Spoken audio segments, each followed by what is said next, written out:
There was a time when graphics weren't everything. Gameplay was everything. And if you're a 90s kid, the chances are that you remember the Sega Genesis or Mega Drive. The chances are that you hear the sound Sega and you're immediately taken back to that blissful childhood that you had because you had a Sega. Now, you may remember back then it was the edgy alternative to the Super Nintendo, and there were some amazing, groundbreaking, fantastic titles that we all remember. And that's why today I'm Joe Hendry, this is What Culture Gaming, and we're going to be talking about the top 10 Sega Genesis / Mega Drive titles. Number 10, World of Illusion starring Mickey Mouse and Donald Duck. It's a bit of a surprise, but long story short, in the Genesis and Mega Drive era, this was when Disney was badass. This game is fantastic. It's got beautiful environments, all your favourite Disney characters, and it's got that super fun teamwork gameplay available for 2 players.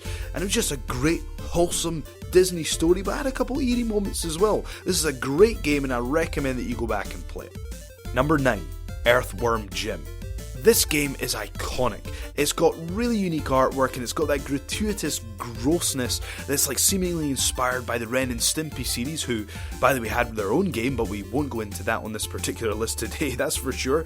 But as far as Earthworm Jim goes, it's crude, it's disgusting, it's fun, and it's a damn good gaming experience. If you've got an emulator or lucky enough to have an old Sega, go back and play it because Earthworm Jim is just a whole lot of fun.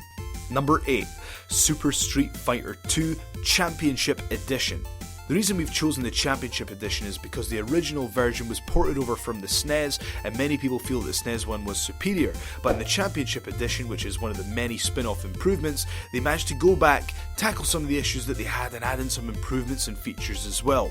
But overall, Super Street Fighter 2 is just simply one of the best, most balanced fighting games of all time, and it really stands the test of time. It's the speed of the action, the roster, the combat system. It's just amazing. For those who are serious about their beat-em-ups and they want to play them at a higher level, this is definitely the way to go.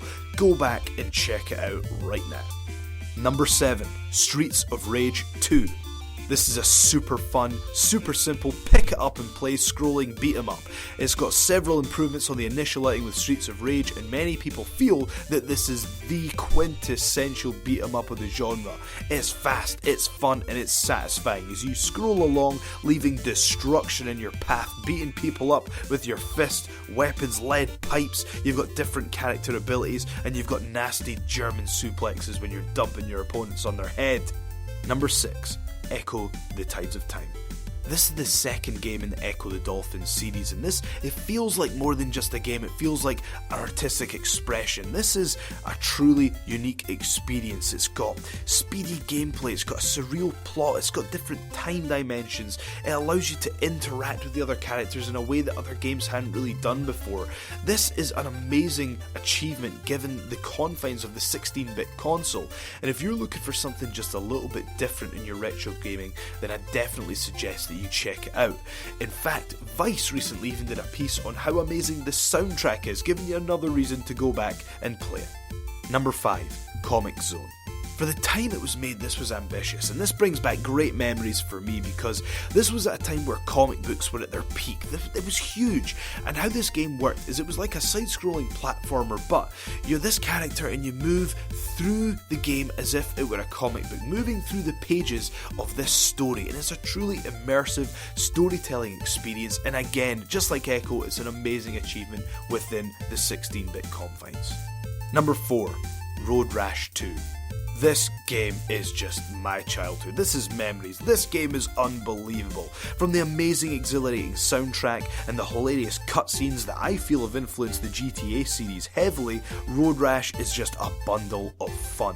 The ability to customize your bike, the hilarious explosions crashing into trees and animals, and the delight of stealing your opponent's weapons and bludgeoning them with a blunt object, whether it be a chain or a bat. This game is fantastic.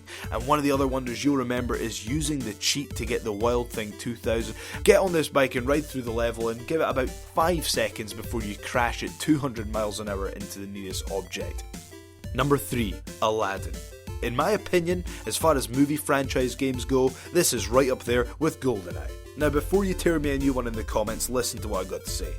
Like many titles in this list, it's got an amazing soundtrack, phenomenal gameplay, this is a beautiful platformer, it's got amazing environments, it's got funny moments, it's got a great combat system involving swords and throwing apples, it's got super fun bonus levels. This game is just a fantastic, well-designed platformer, and again, like many other titles, still stands up today 100%.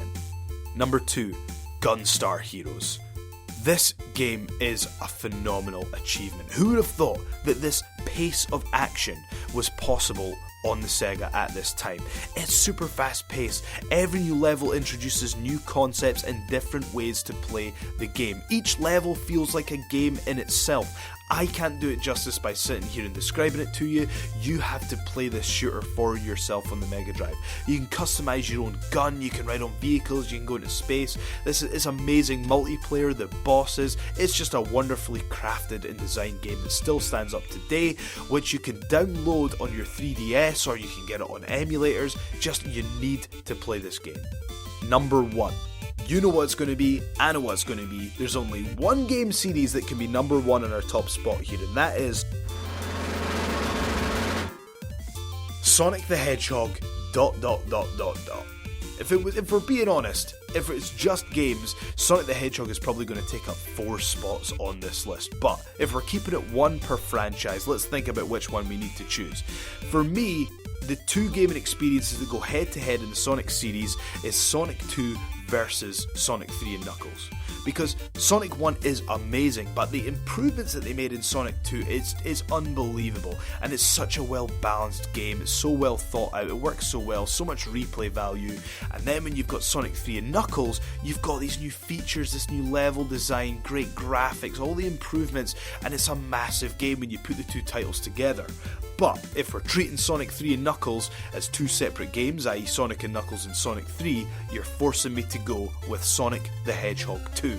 That game, in my opinion, is the very best single game for the Sega Genesis / Mega Drive that you need to play.